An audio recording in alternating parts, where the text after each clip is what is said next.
Daddy. Divya,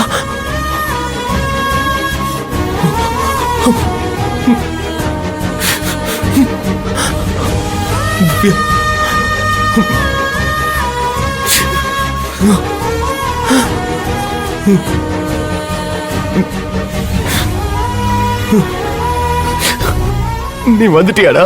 வந்துட்டியா? இந்த daddy உன்னை பார்க்காம தவிச்சு போயிட்ட. இனிமே உன்னை விட மாட்டேன். உன்னை பெரிய விடவே மாட்டேன்டா. சிறு விளையாட்டு பொம்மை கூட ஒரு உயிராகும் எங்கள் கூட்டில். குளிர் காய்ச்சல் என்றால் ஜலதோஷம் வந்தால் நம் தாயன்பை ஓயாமல் மனம் தேடுமே. ஒரு கிளை நீங்கலாம், அதன் இலை வீழலாம், அந்த மரத்தை நீங்காது மரமென்ற.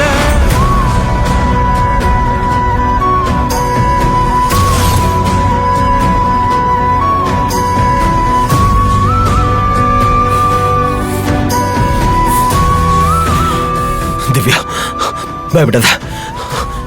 டாடி டாடி உன்னை விட மாட்டா. உன்னை திரும்ப கூட்டிட்டு வருவ. நீ என் உசுருடா. உன்னை யாருக்கும் விட்டு தர மாட்டா.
திவ்யா,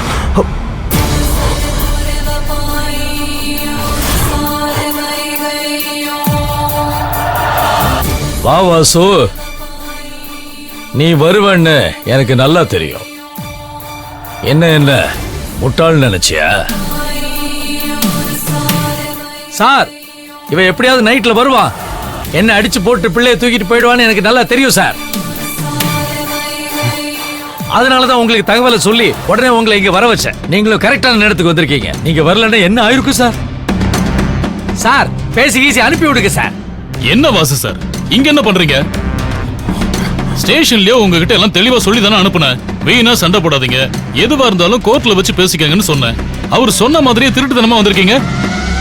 தப்பா எடுத்துக்காதீங்க. அப்ப தப்பு உங்க மேல தானே இருக்கு. சார் இவனை நம்பாதீங்க சார். இவன் சொல்ற அத்தனையும் போய். எனக்கும் இவன் மகளுக்கும் டைவர்ஸ் ஆயிடுச்சு. குழந்தை பிறந்ததுல இருந்தே நான் தான் சார் வளர்த்துக்கிட்டு இருக்கேன். என் குழந்தைக்கு இவங்களா யாருன்னே தெரியாது சார். அப்படி இருக்கும்போது சம்பந்தமே இல்லாம இப்ப வந்து குழந்தைய கேட்டா எப்படி சார்? வாசு சார், உங்க வருத்தம் எனக்கு புரியுது. உங்களுக்கும் உங்க மனைவிக்கும் விவாகரத்து வேணா நடந்திருக்கலாம். என்ன இருந்தாலும் குழந்தைக்கு அவங்க தான் அம்மா. சட்டப்படி குழந்தை உங்ககிட்ட இருக்கலாங்கிறதுக்கு ஏதாவது ஆதாரம் இருக்கா உங்ககிட்ட? இல்ல அப்படி இருக்கிறப்போ குழந்தை அவங்களுக்கு தானே சொந்தம். சார், அப்படி நியாயத்தை விளக்கி சொல்லுங்க சார். அப்பவாவது புத்திக்கு உரைக்குதான் பாப்போம். அதான் குழந்தை வேண்டாம்னு சொல்லிட்டு தானே உன் பொண்ணை கூட்டிட்டு போன. இப்ப எந்த முகத்தை வச்சுட்டு ஏன் குழந்தை திரும்ப வேணும்னு வந்து கேக்குற? அதே முகத்தோடு தான் சார். இவன் விட்டான நாள் பூரா பேசிக்கிட்டே இருப்பா சார். இவன் பக்கம் நியாயம் இருக்கிற மாதிரி பேசுவோம் சார். சார், எதுவா இருந்தாலும் கோர்ட்ல பாத்துக்க சொல்லுங்க. அதே கோர்ட்ல நீ பாத்துக்கயா? இப்ப என் பொண்ணு என்கிட்ட கொடு. அவளை எங்க வச்சிருக்க? கண்ணுல காட்டு. திவ்யா, திவ்யா, என்ன பண்றீங்க? சார் என் பொண்ணை கண்ணுல காட்ட சொல்லுங்க சார். நான் இல்லாம அவ ரொம்ப பயந்துருவா சார். அவ இல்லாம என்னாலயே இருக்க முடியாது சார். ப்ளீஸ் சார், எங்க 2 பேரையும் பிரிச்சிடாதீங்க. என் திவ்யாவை மட்டும் கண்ணுல காட்ட சொல்லுங்க. வாசு சார், பிரச்சனை பண்ணாம போங்க. ஏதா இருந்தாலும் காலையில பேசிக்கலாம்.